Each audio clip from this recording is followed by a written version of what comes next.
सुप्रभात प्यारे बच्चे, कैसे हो? अच्छे होंगे। अपने स्वास्थ्य का बच्चों ध्यान रखना, क्योंकि बीमारी ज़्यादा बढ़ रही है, इसलिए अपने स्वास्थ्य का ध्यान रखना। अच्छा बेटा सुनो, हमारे 3 लेसन पाठ हो चुके हैं। अब हम आज से कविता करेंगे। आज से हम कविता करेंगे, हम पद्य भाग करेंगे। आज हमारी कविता है कबीर दास की साखियाँ। कबीर दास की साखियाँ, इसका कवि कौन है? कबीर दास। तो पहले मैं कबीर दास के बारे में बताऊं। कबीर दास निर्गुण भक्ति कालीन काव्य धारा के कवि। अब बेटा यहाँ पर निर्गुण काव्य धारा, निर्गुण क्या है? निर्गुण होता है कि इसमें कवि ने क्या कहा है कि कबीर दास ने ये कहा है कि ईश्वर क्या निराकार, इसका कोई भी आकार नहीं है, रंग रूप नहीं है। निर्गुण भक्ति। एक होती है सगुण भक्ति। सगुण भक्ति क्या होती है? जैसे हम मंदिर में जाते हैं, मंदिर में साक्षात हमारे सामने क्या होती है? पत्थर की मूर्ति होती है।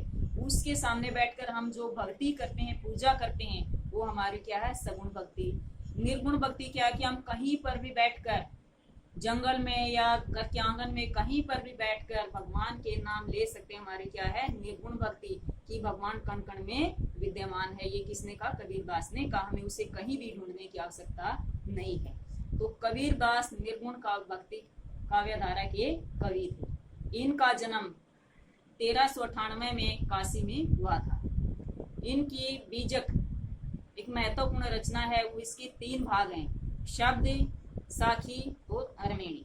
3 भाग इनके संकलित हो चुके हैं। ये क्या कि ये कवि अनपढ़ कवि थे, ये पढ़े लिखे नहीं थे, न ही इनकी कोई भाषा थी। इनकी भाषा क्या? पंचमेल खिचड़ी। इसकी हम कोई भी भाषा नहीं कह सकते कि कोई स्थायी भाषा नहीं। ये कहीं पर गए, वहीं से उन्होंने शब्दों को उठाया और अपने काव्य में लिख डाला। तो ये क्या है कि इनकी भाषा कैसी है? पंचमेल खिचड़ी भाषा है, इनकी कोई अपनी भाषा नहीं है। इनकी मृत्यु कब हुई? 1518 में मगहर में इनकी मृत्यु हुई है। बेटा अब इनकी साखियाँ। अब इन्होंने, कवि ने साखियों के माध्यम से क्या बताया? भक्ति पर बल दिया है कि बाह्य आडंबर की, ये जो सांसारिक मोह माया बाह्य आडंबर है, इससे मनुष्य को छुटकारा पाना चाहिए और भक्ति की तरफ आकर्षित होना चाहिए। इन्होंने अपने इस पद में बताया, साखी में बताया है। अब देखो बेटा पहली साखी, मान सरोवर सुवर जल हंसा केली करहई। बेटा प्रत्येक लाइन को ध्यान से सुनना है, इसमें आए हुए शब्दों के मैं अर्थ बताऊंगी, साथ ही साथ उस पर ध्यान देना है। मान सरोवर सुवर जल हंसा केली कराही, मुक्ता फल मुक्तई चुगई, अब उड़ी अनंत न जाही। अब यहाँ पर कवि क्या कहना चाहता है कि मान सरोवर क्या? कि हृदय रूपी सरोवर, हृदय रूपी कि हमारा जो मन है वो किस क्या माना गया? सरोवर माना गया है। सुबर अच्छी तरह भरा हुआ, कि वह जल से भरा हुआ है, कि हमारा हृदय रूपी सरोवर जल से भरा हुआ है। हंसा केली करहई, हंसा हंस रूपी आत्मा, आत्मा हमारे किसके समान है? हंस के समान। हंस रूपी आत्माएं केली क्रीड़ा या खेल रही हैं, कराही खेल रही हैं, कि हंस रूपी आत्माएं इसमें खेल रही हैं। किसमें खेल रही हैं? जो हमारा हृदय रूपी मान सरोवर है, जो जल से भरा हुआ है, उसके अंदर हमारी हंस रूपी आत्माएं खेल रही हैं। मुक्ता फल मुक्तई चुगई, अब उड़ी अनंत में जाही। मुक्ता फल मोतिया, मुक्ता फल क्या होता है? मोतिया। मुक्ता मुक्ति, कि जब हमने उस भक्ति से जो आनंद लिया था, उससे मुक्ति रूपी मोतिया क्या है? मुक्ति रूपी मोतिया चुग रहे हैं। कौन चुग रहा है? कि मनुष्य जब भक्ति में लीन हो गया है, तो जो बाह्य आडंबर उससे उसको छुटकारा मिल गया। किसकी तरफ जा रहा है? मुक्ति की तरफ जा रहा है। अब उड़ी अनंत न जाही, अब उड़कर कहीं दूर जाने वाला नहीं है, वह दूसरी जगह नहीं जाना चाहते। कहने का भाव क्या है कि कवि क्या कहना चाहता है इसमें? कि मनुष्य जब परमात्मा में लीन हो जाता, उसकी भक्ति में लीन हो जाता है, तो वह कहीं दूसरी जगह जाना नहीं चाहता। यानी कि जो बाह्य आडंबर है, मोह माया है, उसे दूर हो जाता है, विरक्त हो जाता है। तो इसमें कवि ने क्या कहा है कि कवि ने भक्ति पर बल दिया कि जो मोह माया है, बाह्य आडंबर, इनसे हमें छुटकारा पा लेना चाहिए। हम कब पाएंगे? जब ईश्वर की भक्ति में हम लीन हो जाएंगे। बेटा इस पद को तुमने लिखना कैसे है? सबसे पहले जो पद है, इसकी पहली लाइन जैसे मान सरोवर, ये शब्द लिख लिया, बीच में डॉट डैश लगाकर अंत में क्या लिख लिया? अनंत न जाही। फिर इसके बाद शब्दार्थ, जो मैंने शब्दार्थ बताए हैं ये लिखने हैं। इसके बाद प्रसंग लिखना है। प्रसंग कैसे लिखोगे? प्रस्तुत साखियां लिख सकते हैं या पद्यांश लिख सकते हैं। प्रस्तुत साखियां हमारे हिंदी की पाठ्य पुस्तक स्त्रीज भाग 1 में संकलित कविता कबीर दास की साखियों में से लिया गया है। इसके कवि कौन है? कबीर दास जी हैं। इन्होंने इसमें भक्ति की महिमा पर बल दिया है। ये हमें प्रसंग में लिखना है। प्रसंग के बाद क्या करनी है? व्याख्या करनी है बेटा। जो मैंने पढ़ाई है, करवाई है, व्याख्या करनी है, लिखनी है उसके अंदर। उसके बाद हमारा काव्य सौंदर्य। काव्य सौंदर्य में क्या लिखना है कि काव्य के अंदर कवि ने कौन सी भाषा का प्रयोग किया है, इसमें कौन सा अलंकार है, कौन सा गुण है, कौन सा रस है, कैसे शब्दों का प्रयोग किया, इसमें लिखना होता है। फिर इसके बाद भाव सौंदर्य। अब हम इसका काव्य सौंदर्य में क्या लिखेंगे? काव्य सौंदर्य में लिखेंगे कवि की भाषा पंचमेल खिचड़ी है, कोई अपनी भाषा नहीं है। इसमें कवि ने भक्ति की महिमा का वर्णन किया है। इसमें शांत रस है, प्रसाद गुण का प्रयोग किया गया है। और इसमें अलंकार कौन कौन से हैं? जैसे केली कराही में अनुप्रास अलंकार है। और मानसरोवर किसका प्रतीक माना गया है? हृदय रूपी मानसरोवर। तो यहाँ पर आरोप किया गया है कि हृदय को क्या माना गया? एक मानसरोवर माना गया है। तो यहाँ पर रूपक अलंकार है। मुक्ता फल मुक्ति, इसमें भी मुक्ति रूपी यानी कि मुक्ति रूपी मोतियां हैं। यहाँ पर कौन सा अलंकार है? रूपक अलंकार का प्रयोग किया गया है। बेटा काव्य सौंदर्य में ये लिखना है। अब भाव सौंदर्य। भाव सौंदर्य में कवि के कहने का भाव क्या है? कवि ने क्या कहा है कि जब मनुष्य ईश्वर की भक्ति में लीन हो जाता है तो वह सांसारिक मोह माया से छुटकारा पा लेता है और उस मोह माया से वह विरक्त हो जाता है, उसकी तरफ उसका कोई भी ध्यान नहीं जाता। ये बेटा भाव सौंदर्य में लिखना है। अबे बेटा सेकंड दूसरा पद देखो।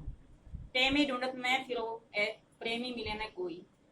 अब कवि यहाँ पर क्या कहना चाहता है कि एक प्रेमी को जब दूसरा प्रेमी मिल जाता है, जैसे एक व्यक्ति वैसा कार्य कर रहा है, दूसरा व्यक्ति भी वैसा ही कार्य करने वाला मिल जाए तो दोनों क्या हो जाएंगे? मित्र बन जाएंगे, उनका कार्य और अधिक अच्छा हो जाएगा। तो यहाँ पर यही कहना चाहता है कि प्रेमी ढूंढत में फिरो। कवि क्या कहता है कि मैं ईश्वर का प्रेमी ढूंढता रहा, कि मैं अपने जैसा ही प्रेमी ढूंढता रहा, प्रेमी मिला ना कोई, लेकिन मेरे जैसा प्रेमी कोई भी नहीं मिला। क्यों नहीं मिला? क्योंकि व्यक्ति किस में फंसे हुए हैं? सांसारिक मोह माया में फंसे हुए हैं। उसी कोई भी ऐसी ईश्वर की भक्ति में लीन व्यक्ति मुझे नहीं मिला। उस भक्ति जब कोई भी भक्त मेरे जैसा नहीं मिला। अगर क्या कहना चाहता दूसरी लाइन में? प्रेमी को प्रेमी मिले सब विष अमृत हुए। विष क्या था? विषय वासनाएं। प्रेमी को अगर एक ईश्वर की भक्ति करने वाले को दूसरा ईश्वर की भक्ति करने वाला मिल जाता है तो उनकी दोनों की मिलकर क्या? विषय वासनाएं सब विष अमृत हो जाए। विषय वासनाएं समाप्त हो जाती हैं, खत्म हो जाती है, वे क्या हो जाते हैं? अमृत के समान बन जाते हैं। यानी कि दोनों की भक्ति मिलाकर एक भक्ति में वे परिपक्व हो जाते हैं, उनका कार्य बहुत अच्छा हो जाता है, वे सांसारिक मोह माया से बिल्कुल दूर हो जाते हैं। तो इसीलिए कवि क्या कहता है कि प्रेमी को जब प्रेमी मिल जाता है तो उसके जो सारे दरवाजे खुल जाते हैं, जो सांसारिक मोह माया है वह उसके लिए समाप्त हो जाती है, उससे छुटकारा मिल जाता है। अब बेटा इसके काव्य सौंदर्य में क्या लिखना है कि प्रेम की महिमा का वर्णन किया गया है कि जब एक भक्त को दूसरा भक्त मिल जाता है तो उनकी भक्ति क्या हो जाती है? परिपक्व हो जाती है।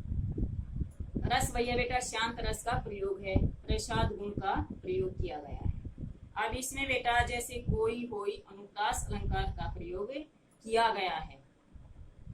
ये बेटा दो पैरे हो चुके, हमारे दो पद हो चुके हैं। अब तीसरा पद देखिए। हस्ती चढ़िए ज्ञान को सैल दुलीचा डारी। हस्ती हाथी, चढ़िए ज्ञान की, यहाँ पर ज्ञान रूपी हाथी। अब हाथी किसका प्रतीक माना गया? ज्ञान की। ज्ञान रूपी हाथी पर क्या डाला जाए?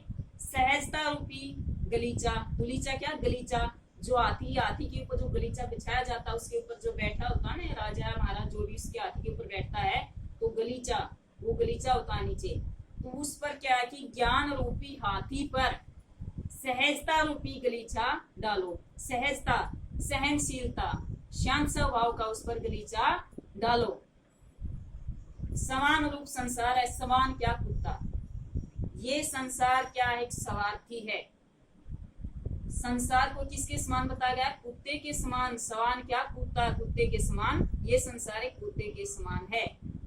भूखन दे जखमारी कि हमेशा भोगता रहता, कि हमेशा बोलता रहता है, मनुष्य की बुराई करने में लगा रहता है। तो कवि यहाँ पर क्या कहता है कि हमें व्यर्थ की बातों में ध्यान न देकर प्रभु की भक्ति में लीन हो जाना चाहिए।